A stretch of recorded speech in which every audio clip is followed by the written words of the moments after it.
Le couple a commencé son périple à New York sur la côte Est, publiant des photos de vues sublimes du pays et de même souriant à côté de leur van aménagée. Dans une vidéo publiée sur YouTube, les deux amoureux s'embrassent au coucher du soleil et se promènent sur la plage. Les parents de Gabby Petito ont communiqué pour la dernière fois avec elle lorsque le couple se trouvait dans la région du parc national de Grand Teton. Bonjour à tous et bienvenue dans cette nouvelle vidéo True Crime. Je ne suis pas avec Elliot étant donné que malheureusement il travaille et cette vidéo fait suite à l'affaire de Gabriel Petito dont on vous a parlé il y a quelques jours. La vidéo s'affiche dans le petit i. Elliot n'étant pas là, il a quand même fait cette vidéo avec moi, donc à la conclusion, je vous dirai ses théories par rapport à cette affaire. Pour ceux qui débarquent sur cette vidéo et sur cette chaîne, je vous conseille vraiment d'aller voir la première partie, étant donné que là je vais quand même faire un rappel des faits mais qui va être très léger, alors que dans la première partie qui dure 15 minutes, on parle de tous les faits en détail. Si vous n'êtes toujours pas abonné à la chaîne, n'oubliez pas de le faire si vous suivez notre contenu régulièrement. Et je vous laisse, c'est parti pour la suite et certainement la fin de l'affaire Gabriel Petito.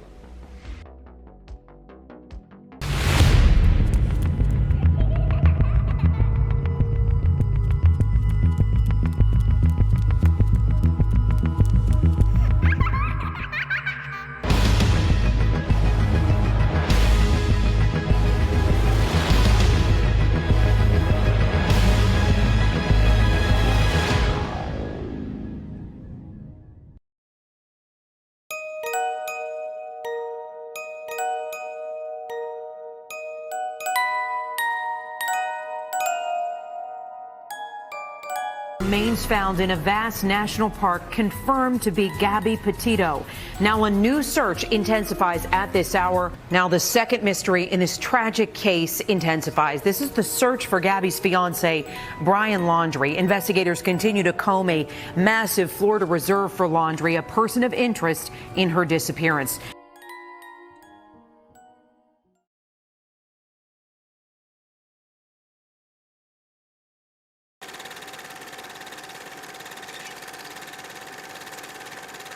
Dans cette partie, je vais résumer vraiment les faits qui se sont déroulés quant à sa disparition, mais je vais pas vraiment m'attarder dessus étant donné qu'on l'a fait en long, en large et en travers dans la première vidéo. Tout semblait parfaitement bien dans la vie de Gabriel Petito. Elle avait un travail qu'elle a décidé de quitter pour parcourir le pays, donc les États-Unis, avec son fiancé Brian Laundrie qui lui avait 23 ans.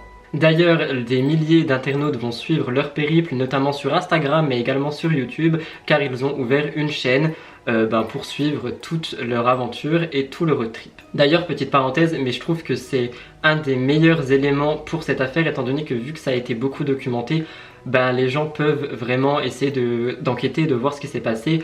Donc on a entre guillemets de la chance que sa vie a été médiatisée, du moins le road trip. Sur Instagram et sur YouTube, on pouvait voir des paysages absolument magnifiques, les deux ensemble totalement amoureux, vraiment que des choses idylliques et joyeuses. Mais ça c'était que quand on voit de l'extérieur, étant donné que à l'intérieur, donc tout ce qu'il y a en background, c'est vraiment une autre affaire. Comme on vous l'a dit dans la première vidéo, le 12 août, il va y avoir une police de l'Utah, d'une certaine ville, qui va filmer en fait une dispute du couple et qui finit par une gifle et une séparation. Je vous laisse aller voir la première vidéo. Mais en résumé, Gabriel aurait frappé Brian parce que celui-ci l'aurait menacé de tout simplement l'abandonner, et sur la fameuse vidéo de la police, on retrouve une Gabrielle en pleurs, totalement tétanisée et terrorisée.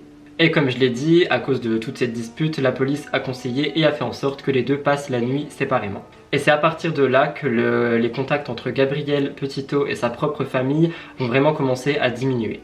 Le 23 août, ils vont recevoir le dernier appel FaceTime de leur fille. Et le dernier message qu'ils vont recevoir date du 30 août. La jeune femme explique à sa mère qu'elle n'aura plus de réseau à partir de ce moment, étant donné qu'ils sont arrivés dans un endroit assez montagneux qui s'appelle le Sierra Nevada en Californie. Si vous voulez mon avis, je trouve ça un petit peu étrange que comme par hasard le dernier message soit pour signaler qu'elle n'aura plus de réseau pendant un moment et que donc elle ne peut plus communiquer avec quiconque. Depuis ce message, silence radio, et comme on vous l'a dit dans la première vidéo, le pire c'est que Brian rentre lui tout seul le 1er septembre avec le van et sans Gabriel. Sachant que le 1er septembre est situé à tout petit peu après le 30 août et le dernier message du je n'ai plus de réseau. On vous l'avait dit dans la première vidéo, mais on pense que ce message est totalement infondé, qu'il ne vient pas de Gaby.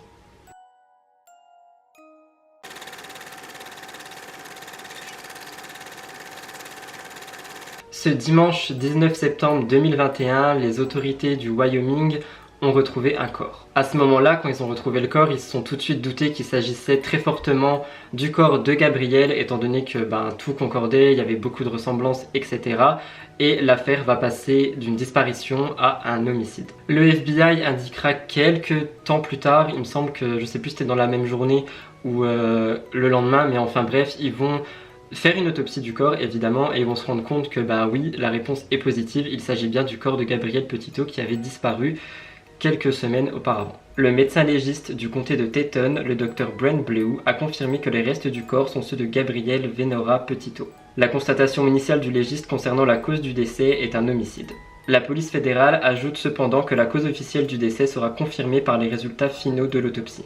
Le corps de Gabrielle a été retrouvé dans une forêt assez éloignée qui se trouvait dans le Wyoming. Le FBI et nos partenaires restent déterminés à faire en sorte que toute personne responsable ou complice de la mort de Madame Petito soit tenue responsable de ses actes. Au moment où je filme cette vidéo, donc le mercredi 22 septembre 2021, Brian Laundrie, lui, reste totalement introuvable. Il reste introuvable et il n'a toujours pas parlé, comme on l'a dit dans la première vidéo, où il refusait de s'exprimer apparemment sous conseil de son avocat. À ce jour, il ne l'a toujours pas fait. Et il y a également un appel à témoins qui a été lancé pour savoir si des gens auraient vu le couple, si des gens auraient pu avoir quelconque indice, quelconque piste. Et cet appel à témoins a été lancé pour toutes les personnes qui se trouvent près du parc national dans le Wyoming où ils étaient entre le 27 et le 30 août. But here it is on the left. So. And I slowed it down so you can possibly see it a little bit better.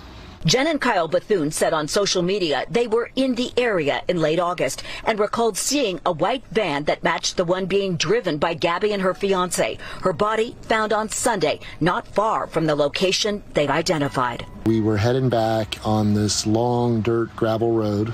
And we came across a white van that had Florida plates, a small white van. We were going to stop and say hi because we're from Florida too, but the van was completely dark. There was nobody there. Comme vous le voyez dans cette vidéo et à travers tout l'internet en ce moment, l'affaire passionne tout le monde étant donné qu'on ne sait pas ce qui s'est passé, que comme je vous l'ai dit, il s'agit d'une personnalité, donc en soi, les gens veulent savoir ce qui s'est passé, surtout en Amérique, étant donné qu'ils ont suivi son voyage de près comme de loin, donc c'est vraiment compliqué, mais en même temps c'est une bonne chose étant donné que tout le monde peut enquêter, même s'il y a forcément des gens qui fabulent et qui accusent sans savoir. Son petit ami, qui l'est certainement toujours à ce jour, Brian Laundrie, lui, reste introuvable. La police est sur une vraie chasse à l'homme pour le retrouver. Ils ont fouillé le domicile de ses parents, ils ont mis des scellés sur le van afin de le fouiller dès son retour à North Sports. Donc, pour l'instant, ça serait lui vraiment le principal suspect, mais on va y revenir dans la conclusion. On ne peut pas l'accuser non plus sans aucune vraie preuve.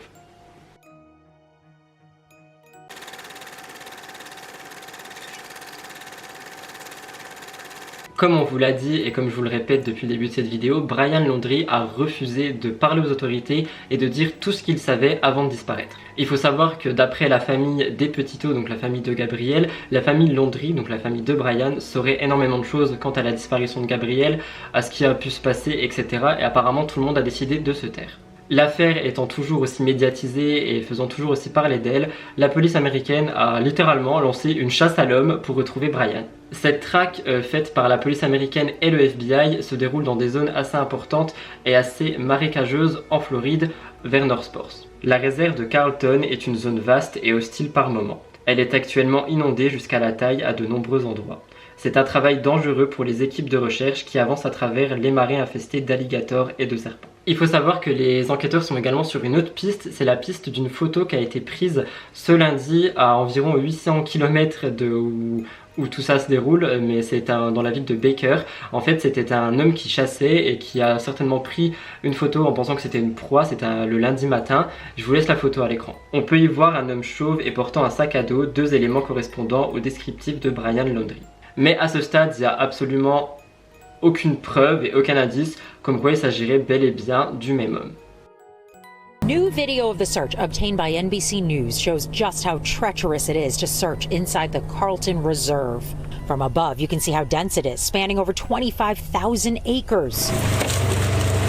This is where authorities are looking for 23-year-old Brian Laundrie, believed to have gone into this park last Tuesday. Cette traque a commencé à peine ce week-end, donc il y a 2 jours, et elle est totalement compliquée, elle est vraiment importante, et tout le monde, du moins des autorités et même les internautes, étant donné que je vous refais une mise à jour, est vraiment sur cette affaire.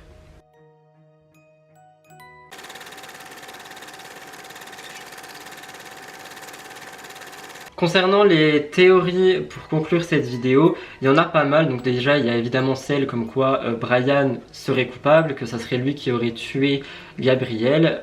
Ça peut en être une effectivement, surtout que comme en général on va surtout suspecter la personne la plus proche de Gabrielle. Mais il y a aussi d'autres choses qui devraient être relevées, c'est comme le fait que par exemple Gabrielle ne voulait pas être seule. Donc est-ce qu'il y aurait eu une dispute, étant donné qu'elle l'a déjà giflé, qui aurait mal tourné et qui aurait fini en ce que Brian tue Gabrielle, que ce soit par accident ou non? Ou est-ce que Gabrielle aurait été abandonnée par Brian qui en avait marre de se disputer et elle aurait subi un accident? Il y a également une thèse de l'enlèvement, parce que si elle s'était retrouvée toute seule ou si même elle était partie, elle aurait pu se faire enlever pendant un road trip. Il peut se passer énormément de choses, donc il y a plein de pistes à soulever. Elliot et moi pensons que la thèse de Brian qui l'abandonne et de elle qui pète les plombs entre guillemets, surtout qu'elle a des maladies mentales, notamment une grosse, je ne sais plus c'est laquelle, on l'a dit dans la première vidéo, ça peut être vraiment probable qu'elle ait tout simplement pété les plombs, qu'elle ait voulu se défendre ou alors mettre fin à ses jours et que ça ait très mal tourné.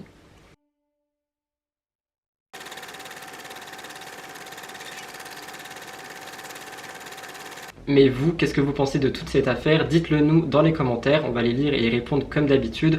On reste très à l'écoute de ce qui se passe pour cette affaire parce que je sais pas pourquoi, mais nous elle nous touche particulièrement. Ça doit être l'histoire du road trip et parce qu'elle avait l'air vraiment déjà jeune et belle et pleine de joie et tout s'est éteint d'un coup. On sait qu'on vous avait dit qu'on ferait des updates sur Instagram et sur Twitter. C'est d'ailleurs pour ça que j'ai publié un short il y a 2 jours quand on a retrouvé un corps.